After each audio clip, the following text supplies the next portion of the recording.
협상을 아직까지 안 해준 게 누구냐면 일본이에요. 즉 보상해달라고 일본 정부가 얘기한 적 한 번도 없어요. 그게 국제법이나 국제사회에서 기본이에요. 왜 보상과 배상이 다른가, 왜 독도는 우리나라 땅인가를 여러분들이 이론적으로 무장이 돼야 돼요.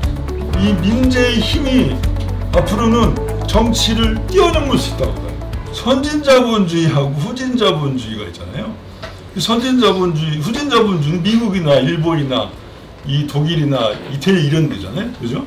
선진자본이 영국이나 뭐 포르투갈이나 스페인 이런.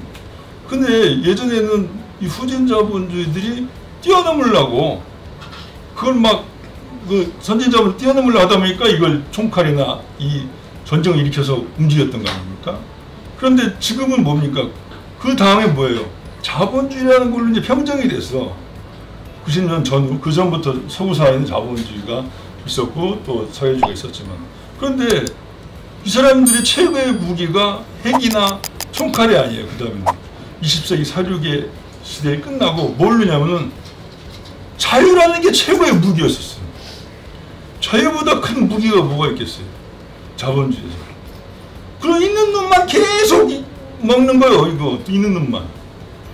퉁퉁한 말 먹는 거예요. 이게 자유가 무기예요. 자유가 엄청난 무기인데 이 자유가 무기인지를 모르고 이 무기를 던져버린 게 이번에 일본의 상황이 아닌가.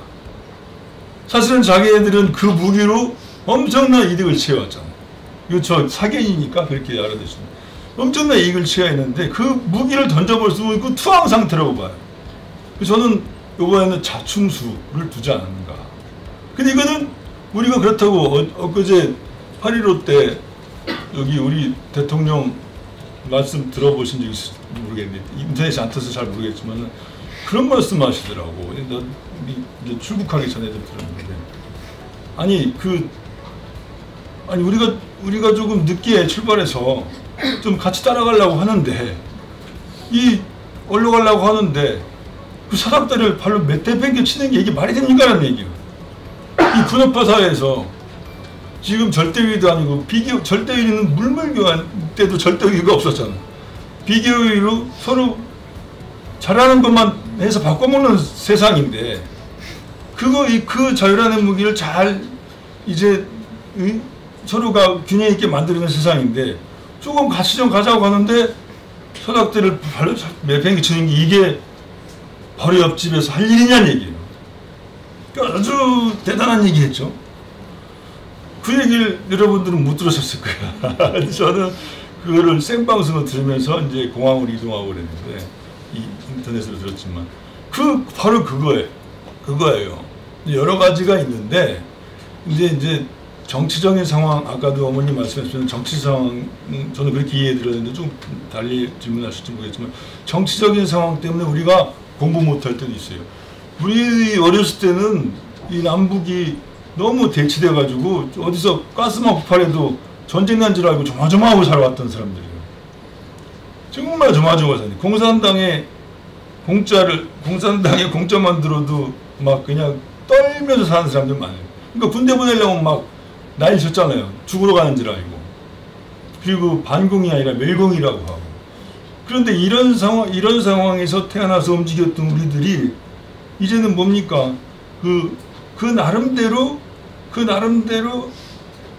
전쟁을 이제 피해는 어떻게든 좀 피하면서 왔잖아, 이렇게. 그것이 바로 이런 분들이 계신 이 경제력을 했기 때문에 그렇다. 경제력을 높이는 데 있어서는 엄청난 힘들이 들어가.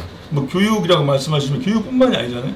인간관계도 필요하고 또 아부도 해야 되고 또 소리도 질러야 되고 어떤 때는 좀 사기도 쳐야 되고 어떤 때는 좀 사기도 당해야 되고 별일을 다 하기 종합적으로 들어가는 게 경제적인 상황이거든요. 근데 그거를 하루아침에 그냥 바꿔버리는 게 또 정치적인 형태라. 근데 이런 것들이 지금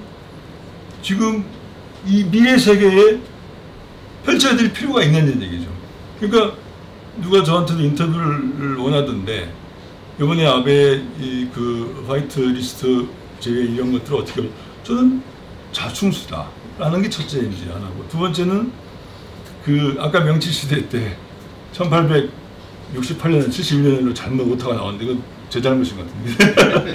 근데 1868년에 명치시대가 바로 앞으로 오는데 아베는 그거를 모르고 있는 거야. 착각하는 거야. 이게 좋다고 생각하니까. 지금 아무렇지도 않으니까. 아까 나 교수님도 중요한 말씀하셨지만은 즉 전혀 먹고 사는데 걱정이 없으니까 물려받았고 뭐 이거 쭉 있으니까 그대로 가는 거야. 그러니까 이 변혁이나 우리 이 혁명이라는 게 프롤레타리아 혁명도 그렇고 없는 사람들이 막 뒤집어 섞으려고 하잖아요. 근데 앞으로는 그런 혁명이 일어나겠습니까? 그렇지는 못할지언정 개인적인 개별적인 혁명은 필요하다는 얘기지. 근데 그거를 모르고 있는 거야. 또 알아도 바꾸려고 하지 않는 일본 사회가 있기 때문에 현재 아베가 하고 있었던 것은 상당히 자기는 이번에 한 조치에 대해서는 상당히 후회를 나중에 할 것이다 라는 생각이 들고 어쩌면은 실각하는 계기가 될 수도 있을 정도로 지금 심각한 상황이 돼 있어요. 그거는 제가 피부로 느끼는 건데 왜 그러냐면은 참 대한민국 사람들 정말 대단하다고 느껴지는데 사실은 저는 불매운동 같은 거는 별 의미가 없다고 봐요. 별 의미는 없고 그렇게 뭐 한다고 해서 이 뭐 국수주의로 빠질 수 있는 경향이 있으니까 그렇게 찬성은 안 하는데 근데 이 마음이 모아지는 것에서 뭔가 매개가 있어야 되잖아. 근데 그걸 하는데 그거를 자발적으로 반해서 선동하지도 않았어. 물론 이제 정치가들이라는 경우는 조금 그렇게 참가할 수도 있겠지만 그런데 결정적인 게 뭐냐면 불매운동이 아니에요. 뭐냐면은 일본에 안 간 거. 그 이유가 뭐냐면은 작년에 1000만 명이 오고 갔어요. 일본하고 2018년. 원래 한 3, 4년 전만 해도 2, 300만 밖에 없었는데 1000만 명이 오고 갔어요. 그런데 1000만 명이 오고 가는 것 중에서 대한민국 국민이 한 750, 60만이 갔어. 이게 말이 됩니까? 이게 일본만 이렇게 하는 게? 일본에 얼마나 왔어? 200한 40만 밖에 안 왔어. 이거예요. 이게 쭉 생활을 우리가 딱 높여버리면은 자동차 집에 2대, 3대씩 다 있겠지만 자동차 2세대 있다가 확 줄이면은 어떻게 해? 이러나 똑같거든. 우리가 그걸 올려놨어. 이렇게. 어디를? 지방을. 왜냐면은 대한민국, 유럽이나 이런 사람들은 이렇게 가는 게 동경, 오사카, 교토, 도쿄 이 정도예요. 그 일본 국내 사람들도 홋카이도나 오키나와 한번 가보는 게 평생에 한 번 있을까 말까 해. 그만큼 비싸니까. 그런데 우리나라 사람들은 뭐 리피터가 많아. 리피터 한 100만 명이 처음 가는 사람들은 나머지 한 6, 700만 명은 2번 이상 가는 거야. 막 그냥 뭐 특히 이제 부산이나 뭐 그래서 이 부산의 시장 누구죠? 맨 처음 부산 시장님 이름이 오거든요. 오거든. 그래서 일본 사람 오거든 말거든 해서 안 한다고 안 한다고 발표했잖아. 그래서 아주 죽여줘. 이름대로 했어. 오거든. 근데 오거든 그 사람이 그럼 거기서부터 단초가 된 거야. 근데 뭐 저희는 지방기류 측면에서는 어떻게 저럴 수가 있나. 지방기류하고 민간기류는 해야 되지 않는가. 그런 느낌, 당연히 그런 기준을 가지고 있고 우리 정부도 그걸 전혀 하지 말라고 하지도 않고 또 권장하지도 않지만은 그래도 뭔가 누군가는 끈이 있어야 되니까 하는 쪽에 개인적인 건 하는 쪽에 이제 외교부에서도 이 움직임이 있죠. 저희들 사드 문제가 있어도 이렇게 오잖아요. 그렇듯이. 그런데 그 지방에 특히 이제 돛도리 같은 경우는 돛도리 현은 조그만 현인데 거기 그런 거 갖고 먹고 사는 거예요. 이 관광산업 서비스 산업이. 관광산업 서비스 산업이 아예 안 오니까 몇 프로인잖아요? 7, 80%로 떨어져 버리는 거야. 이게 한 달 지났잖아요? 방법이 없네? 그러니까 주민들이 아우성이니까 지사가 와가지고 어떻게 좀 해달라고. 그걸 관련되는 총영사한테 탄원서 내고. 막 이렇게 지금 특히 이제 대마도 트시마라고 하는데 여기는 뭐 한국 사람들 오면 막 쑥박대가지고 저기 그 식당 가면 한국 사람 오지 말라고 막 이렇게 하던 놈들이 지금 다 한 사람이 그러니까 먹고 살 게 없는 거야. 높여놨으니까. 한 달에 인컴을 만약에 100만 원인데 인컴을 만약에 30만 원으로 줄여봐. 이거 어떻게 할 거야? 살기야 살겠죠. 그래서 지금 우리 이 전문용어로 하면 추경이라고 추가 경정 예산 같은 거를 그 현에서 세워서 그 사람들을 서비스 관광산업은 그런 사람들을 거꾸로 도와주지 않으면 안 되는 상황이 지금 도래해 버렸어요. 그래서 어쩌면은 가까운 시일 내에 손 들 수가 있어요. 근데 문재인 정부가 하는 기조는 우리가 맞다고 해줘야지. 그러나 반드시 생각하지 않으면 안 돼. 그래서 이렇게 만들어 놓으면 안 되는 거예요. 이런 상황은 어쩌면은 전쟁 상황이거든. 이 정치가들이 가장 할 일이 바로 그거거든요. 어떠한 수단과 방법을 가리지 않더라도 전쟁에 이르게끔 하면 안 되는 거예요. 이미 지도자의 실격이거든. 전쟁을 아무리 나게 해서 승리를 이끌어도 그건 실격이거든. 왜? 우리들이 양민들이 죽잖아. 아무리 대한민국이 이 러시아하고 중국하고 전쟁에서 이겼다는들 우리가 얻는 게 뭐가 있습니까? 우리 형제, 부모, 친구들 죽었다고 봐. 이게 삶이에요. 이게 대한민국, 이게 국가야? 그렇기 때문에 아무리 좋은 정치가 전쟁에 이긴 정치가도 전쟁을 만들어서는 안 되는 얘기죠. 20세기까지 그 사륙의 시대에 얼마나 힘들었어요. 피비린내 났잖아. 그러면은 21세기 이후는 그렇게 해서는 안 된다는 거지. 그거를 경제적으로 지금 어떻게 보면 침투시킨 거지. 그리고 아까 나 교수님 말씀하셨던 내용 중에서도 있지만은 한일 합방 때의 식민지라는 그 자체가 다 끝나는데 다 식민지라는 레떼를 딱 붙였어. 이 프레임이거든, 일종의. 물론 1910년에 식민지 상황이 돼버렸어. 근데 이것은 예를 들어서 우리가 이렇게 야구자가 있다 그러면은 야구자. 근데 뭐 계약 쓰라고 그러면 무서워서 총칼 들고 쓰잖아요. 이게 합법이에요, 불법이에요? 불법이잖아. 그럼 이 불법을 다른 나라 다 식민지 했으니까 합법이라고 하는 사람이 어느 나라예요? 일본이야, 이게. 여기에 포인트가 바로 보상과 배상이 있는 거예요. 그 뭐냐면은 보상과 배상은 여러분 알지만 합법적으로 일어났을 때는 보상을 해줘. 뭐 길 내야 되는데 좀 너네 땅을 갈 테니까 보상해줘.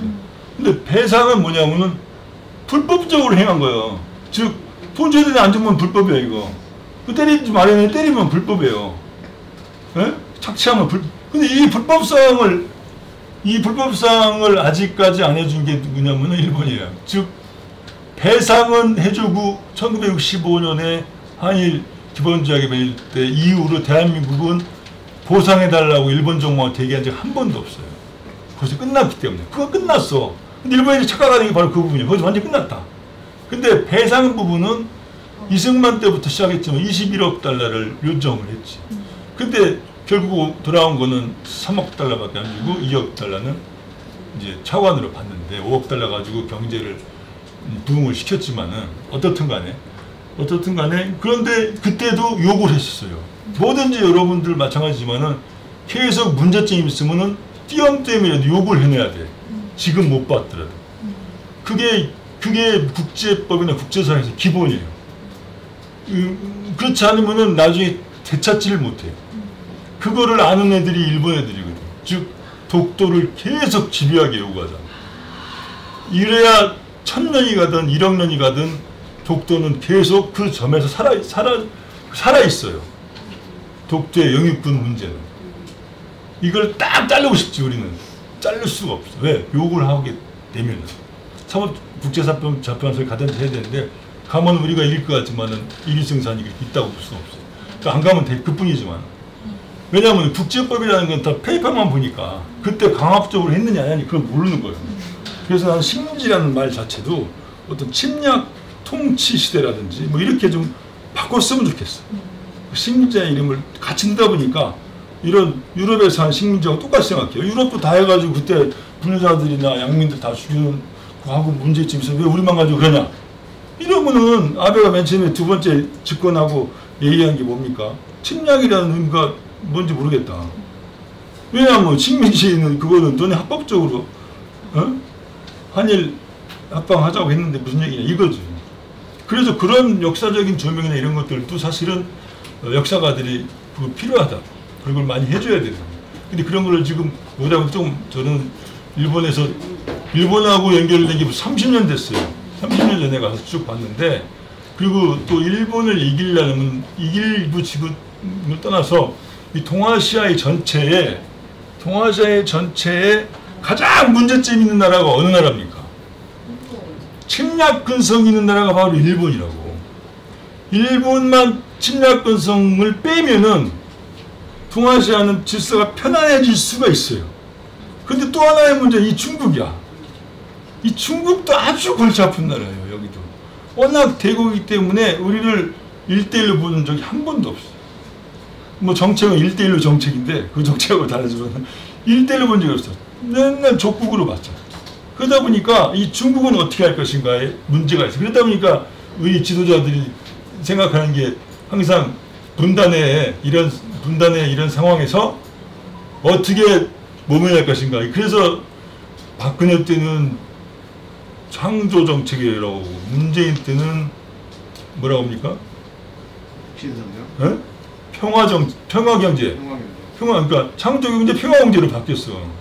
나 근데 이것도 사실은 별로 찬동은 안 하지. 왜냐면은 어떤 감성적인 너무 먼 미래적인 것을 경제에다 붙이는 것은 사실은 경제가 경제답지 않아요. 경제는 경제로서만 있어야 돼. 이런 분들을 구트라한테 야 올해부터 평화경제 해라. 이거 어떻게 생각할 거야? 경제는 감성적으로 안 돌아가거든. 그냥 살아있는 물고기처럼 돌아가는 거니까. 창조경제 한 것도 잘못됐다고 이미 낙인시켰는데 또 평화경제를 만들지 말고 그거는 정치가들이 그냥 띄어서 따로따로 하고 그런 평화로운 상황을 만들어주는 거고, 경제는 경제끼리 돌아가야 이게 더 국력이 균형 잡히고 더 커질 거라고 저는 생각합니다. 그리고 일본이 그 침략 근성이 있기 때문에 일본을 제거시키고 싶은데 그게 쉽지 안 되잖아요. 그러면 어떻게 하냐면 침략할 사람하고 센 사람하고 붙어 있어야 돼. 배에 딱 붙어가지고 같이 다녀야 돼. 그러려면은 일본한테 인정을 받게끔 만들어야 돼. 우리 개개인의, 그러니까 국익이라는 게 뭡니까? 국익이라는 게 국가 공무원이나 이 국가의 지도자들만 이익이 되는 게 국익이 아니잖아. 근데 그들은 그렇게 생각하는 경우도 많아. 국익은 사실은 이 개별적인 이런 이익들이 다 총체적으로 묶어지는 게 바로 국익이 돼야 되거든. 근데 개별적으로 이익이 없는데 어떻게 국익이 생겨? 그 국익은 바로 우리의 이익이 아니란 말이죠. 국가의 이익이 아니라 국민의 이익이 돼야만이 진짜의 국익이 되는 거거든. 근데 그런 부분들을 하려면 어떻게 하냐면은 일본한테 인정을 받아야 되거든. 못 받잖아. 그러면 어떻게 돼? 인정을 받아야 되는데 우리가 일본을 인정해주는 부분이 없어요. 그래서 일본 같은 경우는 아까 얘기했지만 고대에 상당한 컴플렉스가 있어요. 근데 우리는 이 식민지 때문에 엄청 근대에 와서 컴플렉스가 있잖아. 그 아까 정확하게 말씀하셨지만 요 일본이 그러니까 710년에 나라현이라는 곳에, 지금 사스이만 나라현 곳에 710년에 평성이라는 지명이지, 예전에 거기로 천도를 합니다. 그리고 800년 정도에 평안이라고 해안 시대가 오는데 그게 교토로 가죠. 그러면 9세기 정도 이후인데 그 전까지는 우리가 압도적으로 좋았어요. 모든 선진 기술 우리가 가지고 있었어요. 근데 역사학자들은 말합니다. 9세기 정도부터는 이미 일본이 모험의 추월을 시작했어요. 그러니까 죽창 들고 싸워서 못 이긴다니까. 죽창 들으라는 얘기는 국민들이 나가서 총알바지 되라는 얘기하고 비슷할 수가 있어요. 그 임진왜란때 그렇게 했잖아요. 그래서 조총을 만드는 14세기, 15세기 일본의 르네상스가 조총으로 쏘면 어떻게 죽창하고 이길 수 있겠어요. 그러니까 그 상황을 안 만들어주는 게 정치거든요. 10만 양동선도 있고 여러 가지만. 그러니까 그런 일본인의 생각이나 일본 사람들이 지내왔던 역사 이런 과정들을 바로 옆에서 가져줘야 돼. 그런데 우리는 지금 뭐 어떻게 하고 있어요? 싫고 미우니까 자꾸 떨어지려고만 해. 이래서 그 침략 근성을 제거할 수 있겠습니까? 무릎 꿇을 수 있겠어요? 절대 없어. 우리 애들 조금 잘못했다고 야 나가 집에 나가 밥 안 줘. 우리가 화나서 얘기하는 경우가 있어요. 나가서 안 들으면 얼마나 울어. 막 어디 갔나? 한 시간만 안 나가. 이놈이 어디 갔나? 얘가 어디 갔나?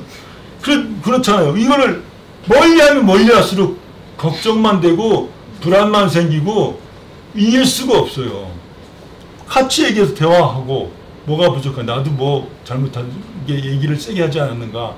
너는 그거에 대해서 어떻게 왜 그런 행동을 했는가? 이건 반성할 것이 아닌데 괜히 내가 소리쳤나? 여러 가지가 있잖아요. 그러면서 서로가 인정해주고 이해해주는 부분이 탄생이 돼야 돼. 그것이 없을 때는 한일 관계는 절대로 좋아질 리가 없어요.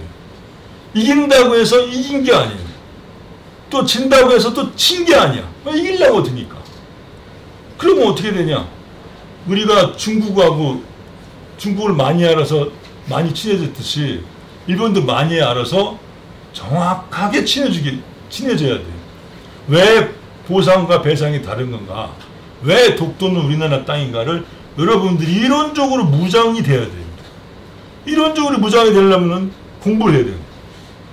공부를 하려면 그냥 들어서는 안 돼. 자기가 도서관 가든지 뭐 SNS에서 2번 이상 우리가 어디 몸 아프면 뭐 메디컬 체크할 때는 한 병원에 가서 암이라고 하면 저쪽 가서 또 보고 그러면 하잖아요. 2번 이상. 그러면 여기 또 아니라고 그러고 그런 거 있잖아. 그런 뜻이 역사적인 사실도 확인 작업이 중요해요. 그래서 본인들이 그럴 때 외워지는 거야. 확인하면서 공부 안 해도 국회 도서관 한번 갔다가 어디 뭐 전자도서관 한번 갔다가 뭐 외워지는 거예요.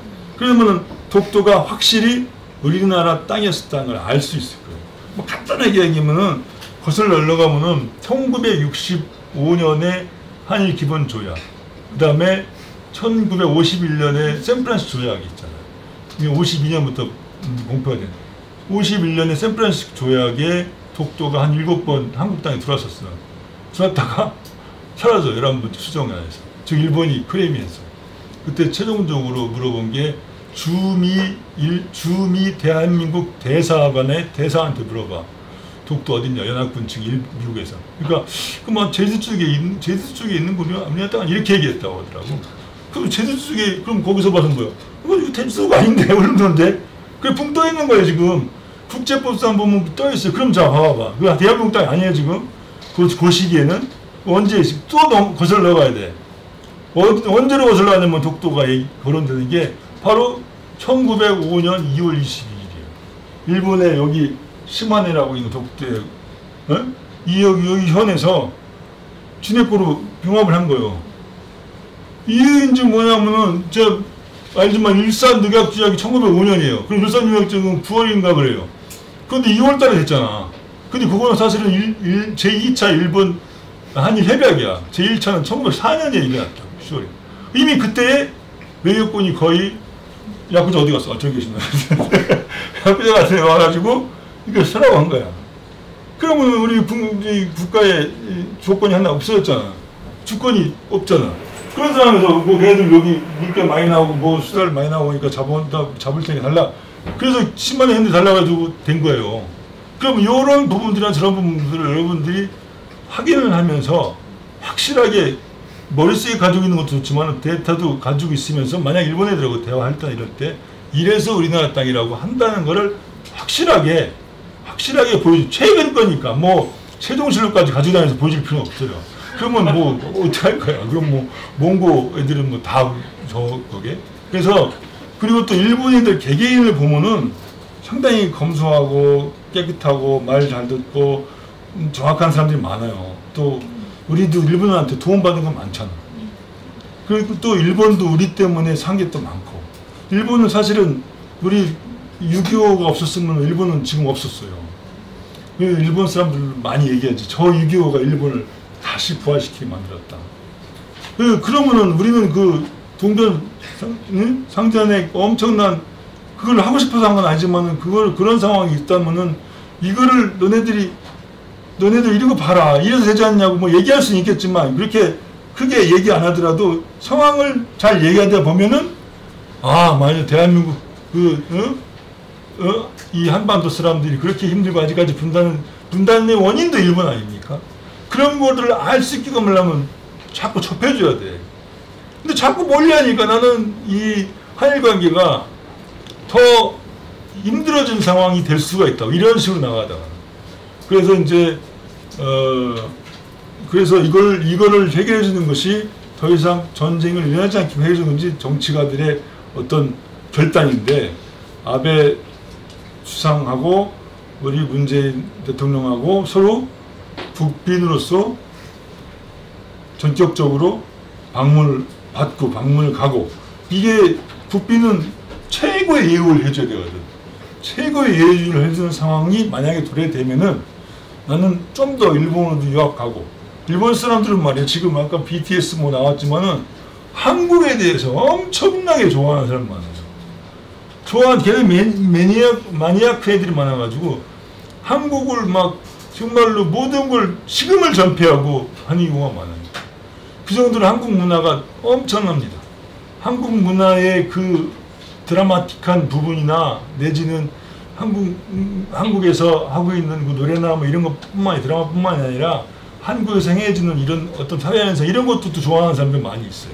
지역에 가서 그런 지역의 냄새라든지 뭐 이런 시스템이나 이런 것들 그런 것들도 엄청나게 흠모하는 사람들이 많이 있기 때문에 그 일본인들하고 친해지게 만드는 상황을 해야 되겠다. 그리고 그 요번에 어떻게 보면은 문재인 대통령의 그 뚝심 있는 어떤 결단이나 대항, 강대강의 이런 것들이 일본이 얕잡아보지 않게끔 됐다라고 하는 평가도 있지만 저는 그것보다도 그것도 있을 수도 있어요. 그러나 이런 사람들이 있어요. 일본에 보면은 난 이거 비행기 타고 가다 봤는데 저도 잘 알지만 와다 하루라는 사람이 있는데 이 사람은 꾸준히 한국의 편에 쓴 사람이라고 우리가 볼 수 있어요. 왜냐하면 역사를 정확하게 보고 있기 때문에. 근데 이 사람이 한일 시민들은 적이 아니다라고 해가지고 77명이 인터넷에 올려가지고 한 10,000명 정도 동조를 하고 있어요. 일본 내에서 시민들이. 얘네들은 이런 데다 동조하기가 쉽지 않아요. 일본 의육들은 막 총 쏘고 막 수만 명이 막 집 앞에 가서 막 던지고 뭐 누가 별짓 다 하니까 우리 그 위안부 장도 저번에 못했듯이. 근데 이런 사람들이 있어요. 지금 뭐냐면은 근데 시민의 힘으로 우리도 국민의 힘으로 스스로 일본을 좀 깨우쳐주고 싶다 해서 안 간 그런 활동들이 지금 일본 자체 내에서도 이건 좀 아니지 않느냐라는 거를 지금 느끼고 있어요. 그런 것이 뭐냐면 저희들이 여행을 갔던 개별적으로 어떤 친교가 있던 지방자치제 교류도 있던 이런 것들이 다 연결된 거예요. 이게 바로 민간 국제교류의 힘이라고 봐요. 그래서 책선전이야. 민간 국제교류를 줄여서 이 민재의 힘이 앞으로는 정치를 뛰어넘을 수 있다고 봐요. 그리고 또 정치를 뛰어넘지 않으면은 요게 또 이런 힘들이 정치를 뛰어넘지 않는 사회는 이미 민주주의가 아닐 수가 있어요. 이 직접민주주의가 어려운 이 상황에서 직접민주주의의 힘을 발휘할 수 있는 게 바로 이 시민들의 규합된 어떤 연결고리 이것이 정치를 넘어설 수가 있다. 그래서 그런 것들을 여러분들이 행하고 있는 거고 윤봉길 의사가 이런 마음으로서 하지 않았던가. 왜냐? 그때 당시는 전부 다는 할 수는 없지만 누군가는 희생이 돼서 그런 마음을 남기고 싶어서 하지 않았던가. 정말 우리 정말 간단하게 얘기하지만 안중근도 그렇지만은 간단하게 얘기하지만은 내일 사형당하고 잡혀서 죽을지 모르는데 그거 결단할 수 있겠어요, 여러분? 그 몇 살이에요? 32살인가? 예? 32년이지 참 거꾸로 외우고 있네. 스물 몇 살? 25? 와, 25살 때 1932년이죠. 그래서 거꾸로 외우고 있었어. 잘 좀 가르쳐 주세요. 그렇죠. 그래서 25살 때 이미 그런 결심을 하는 거는 엄청난 힘이에요. 그래서 우리는 뭐 아까도 얘기했지만은 그런 윤봉길 같은 사람이 태어나지 않기를 원합니다. 또 그렇게 해야 되고, 그래서 우리가 이런 활동을 하는 거고, 또 그렇기 때문에 여러분들 시민의 힘들이 합쳐져서 개별적인 이득을 최대화시켜서 총체적으로 가져가는 것을 우리 국가의 이득으로 만들어져야만이 평화로운 상황이 될 것이다. 이 고대 보면은, 이 고대잖아요. 고대 한중일 돼 있잖아요, 이렇게. 이 고대 한중일하고 지금 근대의 한중일하고 거의 흡사해요. 거의 흡사해요. 영토.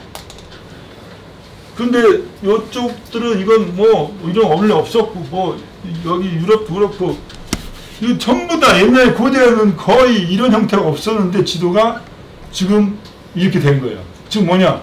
이 동아시아에서 한중일은 상당히 특수한 곳입니다.